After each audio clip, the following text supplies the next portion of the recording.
ilma lana illa ma 'allamtana innaka antal alimul hakim.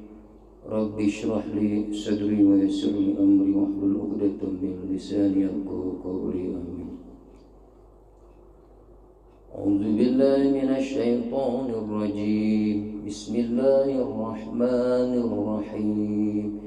Li'ilafi Quraisyin ilafihim rihlatasy syita'i was-sayf falya'budu rabb hadzal bait alladzi at'amahum min ju'in wa amanahum min khauf. Bismillahirrahmanirrahim. Suratu Quraisyin Makkiyatun arba'u ayatin wa sab'a asyrata kalimatan wa salasatun wa sab'una harfan. Suratu Quraisyin ini menerangkan tentang surat Quraisy. Surat Quraisy itu Makkiyah. Makkiyatun, surat Quraisy itu surat yang diturunkan di kota Makkah. Menurut sebagian definisi, surat yang diturunkan sebelum Nabi hijrah ke Madinah. Arba'u ayatin, ada 4 ayat dan 17 kalimat, kemudian ada 73 huruf. Nah, ini surat Quraisy ini ada yang mengatakan Madaniyah, diturunkan setelah Nabi hijrah. Jadi saya ulangi, kenapa terkadang para mufassir itu berbeda ya, menentukan apakah satu surat itu Makkiyah atau Madaniyah. Di antaranya adalah para mufassir itu kadang-kadang di dalam mencari makna suatu ayat atau suatu surat itu dihubungkan dengan peristiwa-peristiwa, yaitu riwayat tentang kisah perjalanan Nabi. Makanya terkadang satu mufassir menghubungkan satu riwayat ya, lengkap dengan sanadnya dia, lalu riwayat tersebut, peristiwa tersebut digunakan untuk menafsiri suatu surat tertentu. Nah, mufassir yang lain tidak menghubungkan riwayat peristiwa tersebut dengan surat tadi. Maka kadang-kadang disinilah terjadi perbedaan pendapat, pengkategorian suatu surat itu Makkiyah atau Madaniyah. Dan menurut jumhur, mayoritas adalah surat Quraisy ini dikatakan surat Makkiyah, artinya diturunkan sebelum Nabi hijrah. Bismillahirrahmanirrahim. Li'ilafi Quraisyin ilafihim rihlatasy syita'i was-sayf. Kita maknai dulu lafzon per lafzon. Li'ilafi Quraisyin. Nah, sebelum itu kita membahas tentang judulnya, surat Quraisy. Ada riwayat Rasulullah ya, yang mengatakan bahwa ada beberapa maziyah ataupun keistimewaan yang dimiliki oleh suku Quraisy. Di antaranya adalah beliau menyatakan, aku atau kenabian dari bangsa Quraisy. Ya, risalah dari suku Quraisy. Kemudian pada suatu waktu beliau pernah mengatakan al-a'immat min Quraisy. Para pemimpin itu adalah mestinya dari suku Quraisy. Para pemimpin ini membuktikan kemuliaan mereka. Kemudian beliau melanjutkan salah satunya lagi yang menunjukkan kemuliaan bangsa Quraisy adalah diturunkan satu surat kepada yang menjelaskan tentang keadaan mereka, yaitu surat Quraisy. Ini membuktikan bahwa mereka adalah bangsa pilihan. Nah, makanya ada riwayat innallaha astafa min waladi Ismail Kinanah wastafa Quraisyan min Kinanah wastafa Hashiman min Quraisy wastafani min Bani Hashim. Sesungguhnya Allah telah memilih dari anak-anak keturunan Nabi Ismail itu, dipilih yang terbaik yaitu suku Kinana. Dan dari suku Kinana ini dipilih lagi yang terbaik yaitu suku Quraisy. Kemudian dari suku Quraisy dipilih lagi pilihan yaitu Bani Hashim. Kemudian Bani Hashim dipilih lagi orang yang mulia yaitu Nabi Muhammad SAW. Maka Rasul mengatakan ana khiyarum min khiyar. Saya ini adalah pilihan daripada nenek moyang pilihan. Dari Ismail dipilihlah keturunan yaitu Bani Kinana. Bani Kinana dipilih direduksi dari menjadi suku terbaik, dipilih suku Quraisy.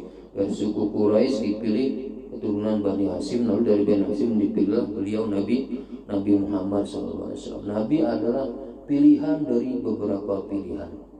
Jadi orang-orang keturunan mulia. Ya. Nah Quraisy itu sendiri ya itu menurut banyakkan pendapat ulama itu adalah Quraisy itu adalah julukan dari An-Nadhr bin Kinanah.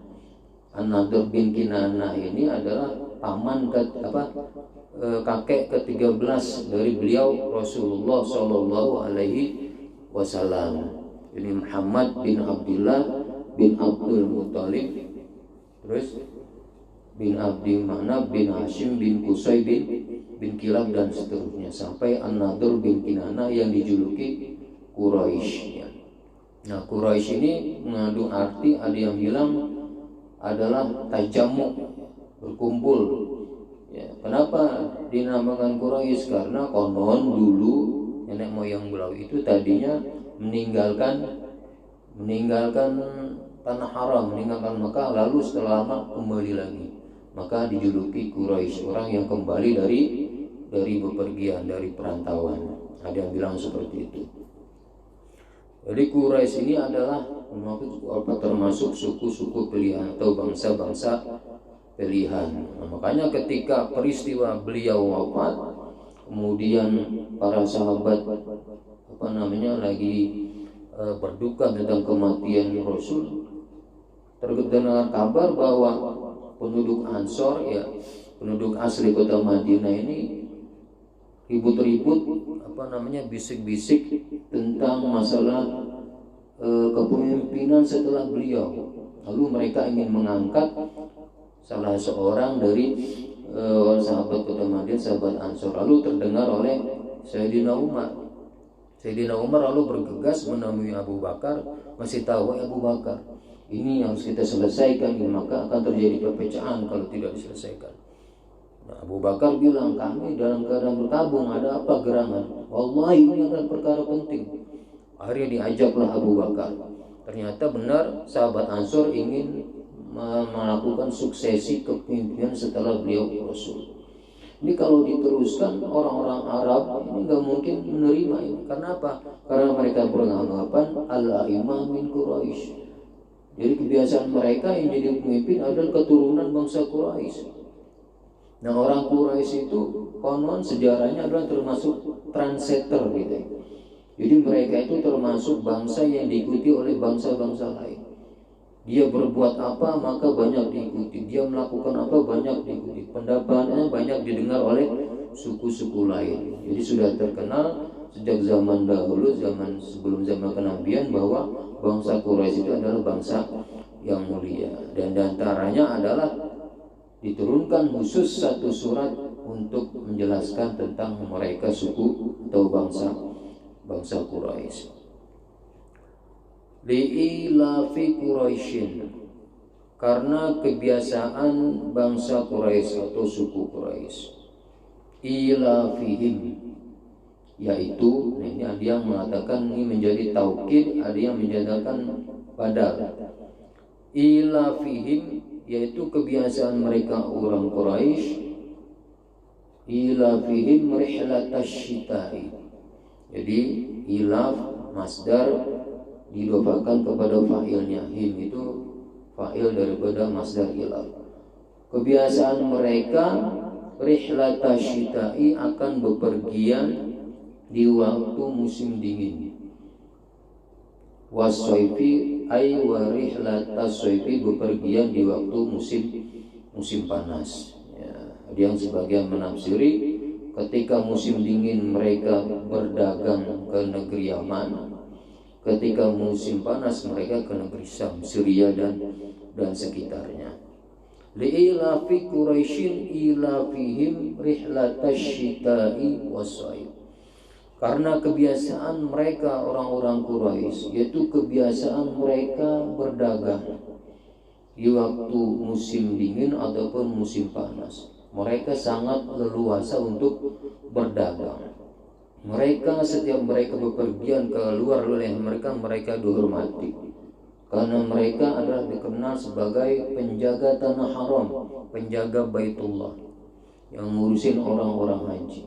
Sehingga mereka kemanapun pergi dihormati dan dimuliakan oleh sekitar-sekitar mereka. Ini adalah merupakan anugerah yang disebutkan oleh Allah, salah satu anugerah yang diberikan kepada mereka. Li'ilafi Quraisyin, karena kebiasaan orang-orang Quraisy, yaitu kebiasaan mereka bepergian di waktu musim dingin dan di waktu musim panas. Nah, ini kalau kita teliti dari segi tarkib nahwi, li'ilafi Quraisyin ini kan huruf jar ya, atau istilahnya kalau bahasa Indonesia kata sambung. Nah, kata sambung ini nggak bisa dipahami tanpa kita mengetahui hubungannya kemana. Ya, hubungannya kemana ini, atau ta'aluknya kemana. Huruf jar itu adalah kata sambung. Maka untuk memahami secara lengkap supaya bisa dipahami, kita harus mencari ta'aluknya dari segi nahwu. Muta'al wal jaru wal majrur muta'alliqun, kemana ta'aluknya. Jadi sini ada beberapa pendapat. Ada yang mengatakan bahwa ini li'ilafi Quraisyin berhubungan dengan surat sebelumnya. Yang surat sebelumnya yaitu Alam taro kaifa fa'ala rabbuka bi ashabil fil. Jadi kenapa Allah menghancurkan mereka ashabul fil, tentara yang membawa gajah yang ingin menghancurkan Ka'bah? Tujuannya apa? Li'ilafi Quraisyin, karena untuk keberlangsungan hidup suku Quraisy, yaitu mereka berdagang di waktu musim dingin dan waktu musim panas. Untuk keberlangsungan orang Quraisy, mereka Allah menghancurkan tentara yang dipimpin oleh Abraha untuk menyelamatkan orang Quraisy, untuk melestarikan kehidupan orang-orang Quraisy sehingga mereka enggak punah. Ya, itu diantaranya gitu. Ada yang mengatakan li'ilafi Quraisyin ini adalah bertakluk kepada lafal Sudani, yaitu falyabudu. Nah, li'ilafi Quraisyin, karena nikmat Allah yang begitu besar kepada suku Quraisy, yaitu keberlangsungan mereka bisa berdagang, bisa survive, padahal di situ adalah daerah yang tandus. Lalu mereka memenuhi kebutuhan mereka dengan berdagang dengan leluasa. Falyabudu rabb hadzal bait. Maka hendaklah mereka orang-orang Quraisy menyembah sebagai rasa syukur mereka rabb hadzal bait, akan Tuhan yang memiliki bait ini, Tuhan yang memiliki Ka'bah ini. Sebagai rasa syukur hendaklah mereka menyembah Tuhan yang mempunyai Ka'bah. Ya. Dia mengatakan ta'aluknya dengan falyabudu ya. Dia mengatakan tadi yang pertama dihubungkan dengan surat sebelumnya, yaitu surat Al-Fil. Faja'alahum ka'asfim ma'kul, Allah membinasakan para tentara gajah untuk menyelamatkan keberlangsungan hidup suku Quraisy, sehingga mereka masih bisa meneruskan kebiasaan mereka, yaitu berdagang ke negeri Yaman dan ke negeri Syam. Ada yang bilang begitu. Jadi ta'aluknya bisa kemana-mana itu. Kemudian di sini ada satu riwayat bahwa menurut Mushaf Ubay bin Ka'ab, li'ilafi Quraisyin ini enggak dipisah dengan surat Al-Fil. Jadi satu surat, enggak ada pemisah Bismillahirrahmanirrahimnya. Kemudian juga pernah sahabat Umar ketika imam membaca surat Al-Fil, langsung diteruskan tanpa bismillah, diteruskan dengan surat Li'ilafi Quraisy. Jadi sahabat Umar pernah membaca Alam taru kaifa fa'ala rabbuka bi ashabil fil lam yaj'al kaidahum fi tadlil wa arsala 'alaihim tayran ababil tarmihim bihijaratin min sijil wa ja'alahum ka'asfin ma'kulil li'ilafi Quraisyin ilafihim rihlatash shita'i was-shayf. Jadi digabung antara akhir surat Fil dengan ilafi tanpa basmalah. Makanya kalau kita mengetahui ini ya, dan pembacaan ilafi Quraisy ini juga beda-beda ini para qurra ya, ahli qiraah.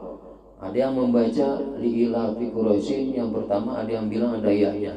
Li'ilafi Quraisy bagaimana umum kita baca.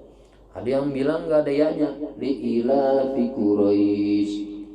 Ada yang bilang li'ilfi Quraisy. Ada yang baca liya'lafa Quraisy. Banyak.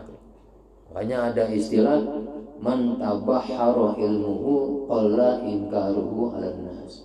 Barang siapa yang ilmunya luas, maka sedikit sekali dia akan mengingkari terhadap pendapat orang lain.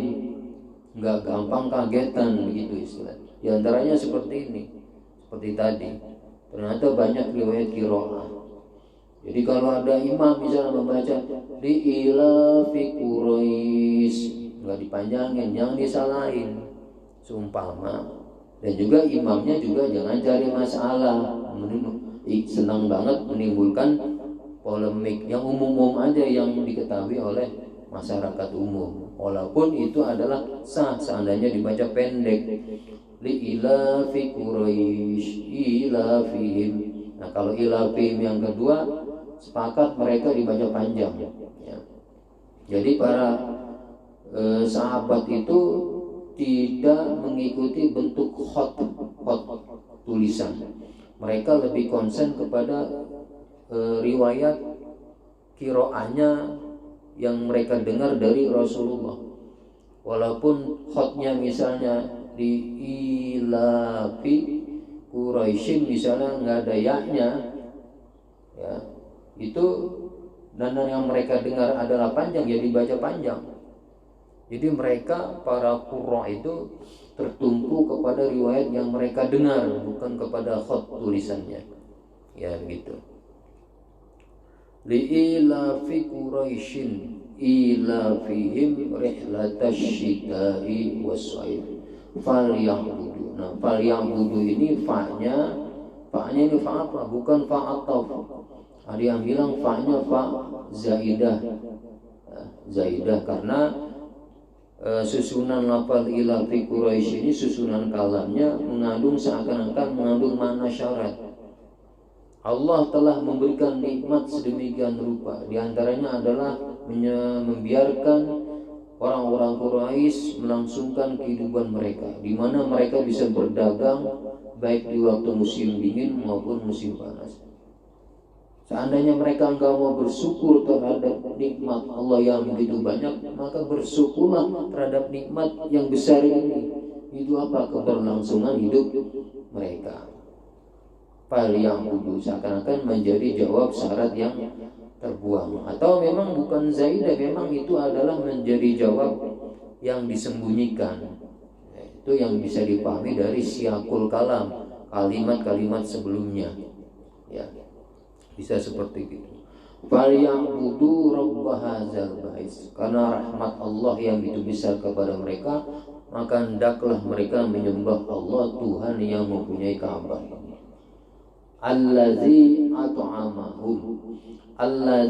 at'ama, yang telah memberikan makan Rabbi hadzal bait, Tuhan mereka, hum akan mereka Quraisy, at'amahum min ju'in, memberi makan sebab rasa lapar mereka, atau karena untuk menghilangkan lapar mereka. Min di sini ada yang memaknai min ta'lil, alasan, atau min bimakna badal, ai at'amahum badala ju'in, Tuhan yang telah memberikan mereka makanan sebagai ganti dari rasa lapar mereka. Wa amana, dan Tuhan yang telah memberikan keamanan kepada mereka Quraisy, wa amanahum min khaufin, sebagai ganti dari rasa takut mereka. Min bisa berarti bimana badaliyah, katanya begitu. Maka hendaklah mereka menyembah Tuhan Ka'bah ini yang telah memberi makan kepada mereka sebagai ganti rasa lapar, dan telah memberi keamanan untuk mereka sebagai ganti rasa takut mereka. Itu dari segi lafzi. Nah, sekarang kalau kita menilik kepada riwayat yang mengatakan bahwa surat Quraisy itu adalah Madaniyah. Di dalam tafsir As-Sawi dijelaskan, jadi ketika kafir-kafir Quraisy ini ada yang belum beriman, banyak yang belum beriman, Nabi pernah kejatuhan mendoakan mereka supaya mereka sadar, dikasih peringatan oleh Allah. Nabi berdoa supaya mereka dikasih kesulitan, yaitu paceklik, di antaranya paceklik untuk kekeringan yang panjang. Nah, ketika akhirnya mereka sudah banyak yang beriman, lalu mereka setelah Nabi hijrah ke Madinah, mereka meminta didoakan lagi kepada Nabi supaya wabah itu dihilangkan. Lalu Nabi berdoa supaya wabah itu dihilangkan untuk mereka. Nah, ini menurut riwayat yang mengatakan bahwa surat Quraisy adalah Madaniyah, diturunkan setelah Nabi hijrah. Jadi bisa masing-masing mengatakan Madaniyah itu mengandung ilmu, bisa dipahami, mengatakan Makkiyah juga mengandung ilmu. Jadi tidak ada yang bertentangan atau kontradiksi, ya. Makanya kadang-kadang bertentangan begitu. Ada yang bilang Makkiyah, ada yang bilang Madaniyah. Karena mereka kembali di dalam memahami tafsir ayat ataupun surat itu dihubungkan dengan sejarah peristiwa Nabi. Mereka cari asbabun nuzulnya. Ya itu, maka terjadi kadang-kadang satu mufasir menghubungkan satu riwayat kejadian untuk menafsiri satu ayat misalnya. Nah, mufasir yang lain memakai penafsiran dengan riwayat peristiwa lain, dan itu mungkin saja dan ada hubungannya, bisa terjadi ada benang merahnya. Maka itu terkadang menjadi perbedaan pendapat, apakah ini Makkiyah atau Madaniyah. Kemudian di sini termasuk hikmahnya adalah allazi at'amahum min ju'in wa amanahum min khawf. Di sini Allah menjelaskan suatu nikmat yang besar, yaitu apa? Rasa lapar dihilangkan, kemudian rasa takutan diberikan rasa keamanan. Ini adalah dua nikmat yang menyebabkan manusia itu bisa survive. Nikmatnya sangat besar. Walaupun suatu negeri atau suatu wilayah atau perorangan misalnya aman, tetapi lapar, maka ini keberlangsungan kehidupan manusia bisa menjadi terganggu. Lapar, walaupun aman negaranya tapi lapar, maka bisa terjadi kekacauan. Orang gampang marah, kesenggol dikit marah, karena masalah perut lapar, nggak bisa berpikir jernih. Ya, ini satu nikmat. Di sini makanya disebut dua oleh Allah Subhanahu wa taala. Salah satu hikmahnya adalah begitu. Wallahu a'lam bimuradi. Nikmat dibebaskan dari kelaparan. Kemudian yang kedua, nikmat dikasih keimanan. Kemahrifah loh jinawi, tentram, makanan banyak. Ya, subur. Tetapi enggak aman. Itu juga menjadi masalah. Nggak bisa beribadah dengan tenang. Lagi wiridan boro-boro berkumpul seperti ini, ngaji, membahas ilmu Allah, membahas kajian tafsir, menguak sedikit demi sedikit tentang maksud ayat Allah Subhanahu wa taala. Ya, dengan riwayat yang diungkapkan oleh para ulama dari para mufassirin. Jadi kalau kita lihat negara yang telah porak-poranda, Irak sampai sekarang nggak bisa tenang. Nggak bisa maju itu negara, bom bunuh diri di mana-mana. banyak tentara bayaran di situ. Yang mana yang musuh, mana yang teman, nggak ketahuan. Kemudian Libya yang tadinya makmur, ya sekarang porak-poranda setelah pemimpinnya berhasil dihancurkan atas nama karena beliau itu adalah pengkhianat. Akhirnya sekarang malah porak-poranda, banyak tentara asing bermain di situ, nggak maju-maju. Maka kenikmatan yang besar ini alhamdulillah masih kita nikmati sampai sekarang. Ya, insya Allah di negara kita ini yang kelaparan mungkin misalnya ada, mungkin presentasinya sedikit sekali. Kemudian nikmat yang kedua yang paling besar adalah nikmat keamanan, ketentraman.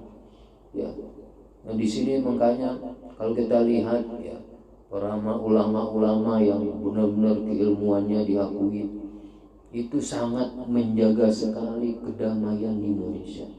Katakanlah, saya ceritakan guru kami Sayyiduna almarhum al-Mafruh Mbah Mungkai Maimun Zubair. Kalau menurut salah satu cerita Habib Lutfi ya, ada tugas khusus yang dibawa sampai mati oleh beliau, yaitu apa?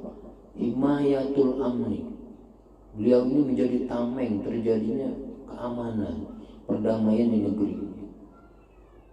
Menjadi tameng ya, mau dicaci maki apapun, beliau dengan ilmunya ya, menjadi juru damai, diterima di setiap kalangan. Maka orang-orang seperti ini kadang-kadang orang-orang yang katakanlah terbawa oleh arus informasi yang sekarang ini nggak jelas ya, kurang memahami tentang ijtihad daripada para kiai-kiai, para ulama yang benar-benar diakui keilmuannya. Betapa mereka sangat memikirkan tentang keberlangsungan hidup kita sebagai umat Islam dan maupun sebagai umat yang lain yang non-muslim. Sampai meninggal beliau membawa misi perdamaian. Sampai ada istilah agamis nasionalis.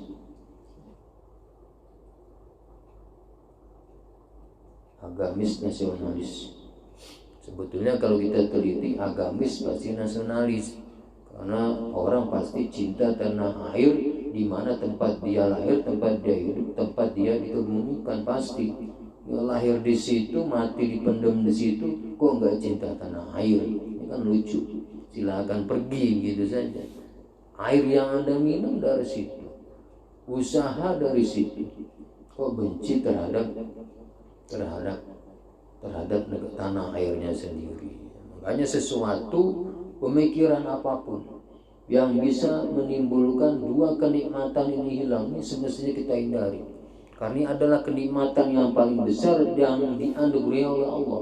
Disebut dalam surat Quraisy ini, allazi at'amahum min ju'in wa amanahum min khauf, yang telah memberikan makan kepada mereka suku Quraisy dari rasa kelaparan, dihilangkan kelaparan, dicukupi kebutuhan dasar kehidupan mereka, lalu diberikan rasa aman.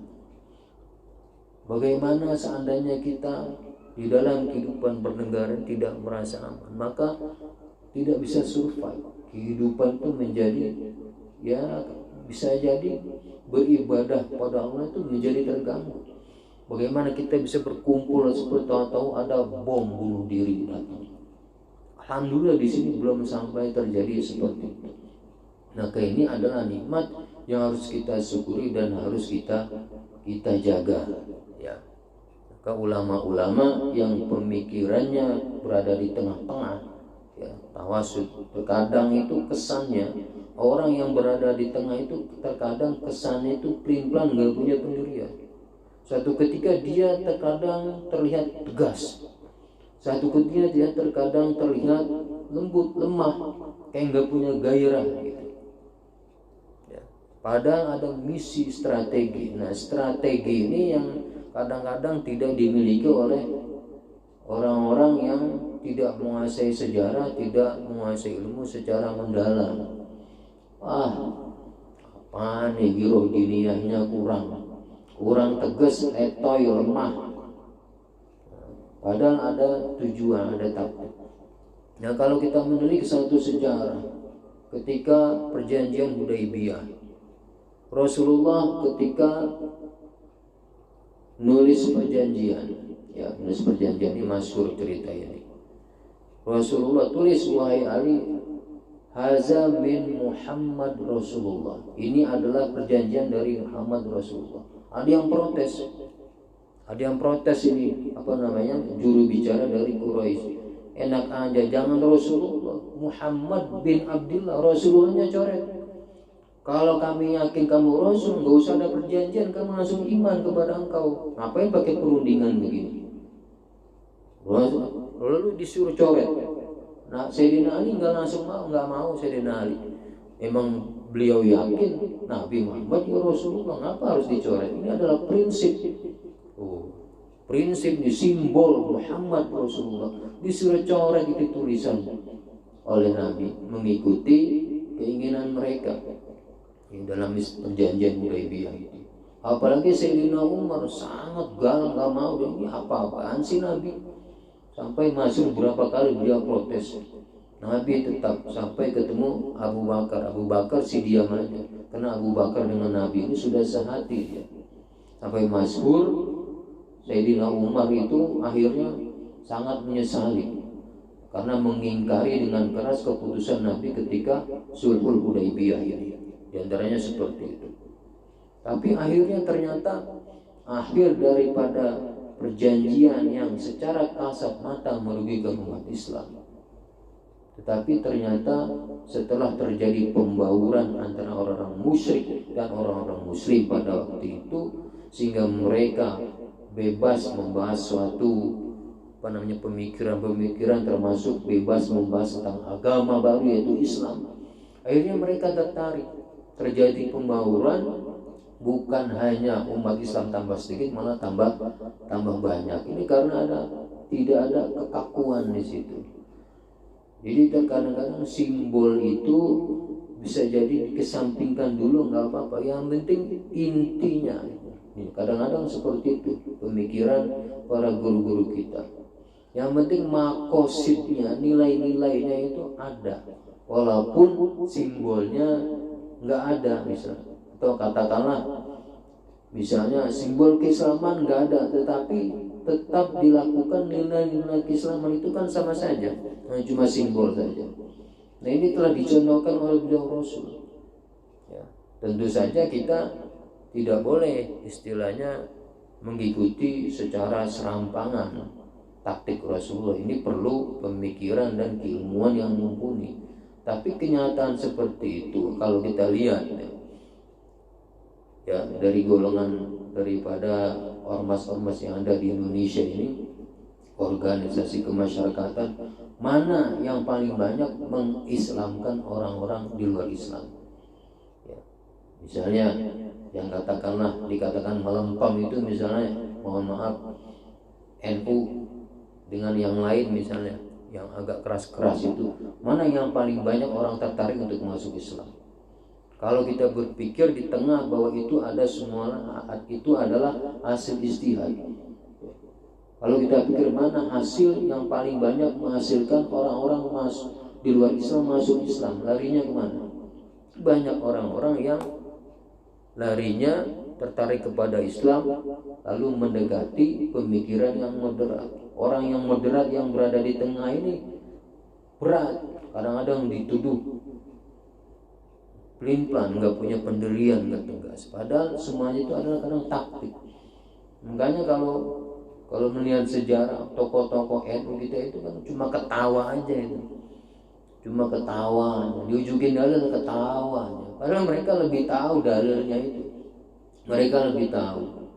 Cuma ketawa aja, dianggap anak kecil aja. Ya.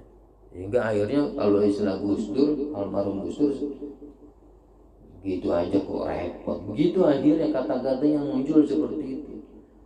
Karena kalau beliau jelasin itu panjang. Ya. Jadi zaman sekarang marilah kita perbanyak tabayun, perbanyak ilmu, perbanyak bertanya. Bahkan kadang-kadang sekarang ini orang-orang yang secara lahiriah ibadah keagamaannya adalah Nahdlatul Ulama, tetapi benci terhadap sepak terjang daripada organisasinya. Terkadang begitu. Semestinya itu kalau kita memposisikan diri kita sebagai orang yang mencari kebenaran, kita saring aja semua. Kenapa tokoh itu begitu? Kita cari tahu. Pasti ada jawabannya. Pasti ada jawabannya. Dan yang jelas tidak ada sesuatu perkara di dunia ini yang hitam putih plok. Ini hitam, ini putih. Nggak ada yang 100% putih. Hitam bercampur apa, putih bercampur apa, itu pasti. Nggak ada yang otomatis. Kalau nggak positif, negatif, nggak ada kehidupan masalah. Pasti ada yang ya rada-rada begitu. Makanya ini perlu keilmuan yang luas. Maka pada kesempatan ini mari kita banyak-banyak bertanya, banyak-banyak mencari tahu. Jangan cepat-cepat, apalagi kita lihat dulu ya itu siapa, ilmuannya bagaimana, diakui dunia ya, ilmuwan yang jelas-jelas benar-benar diakui oleh ulama dunia. Ini kita yang ilmunya baru, ya Allah, baru satu huruf gampangannya belum benar sudah berani menilai karena terbawa oleh informasi-informasi yang sebetulnya perlu disaring kebenarannya. Allah alam, mudah-mudahan bermanfaat. Maulaya sholli wa sallim daiman abada ala habibika khairil khalqi kullihim. Maulaya sholli wa sallim daiman abada ala habibika khairil khalqi kullihim. Huwal habibul ladzi turja syafa'atu likulli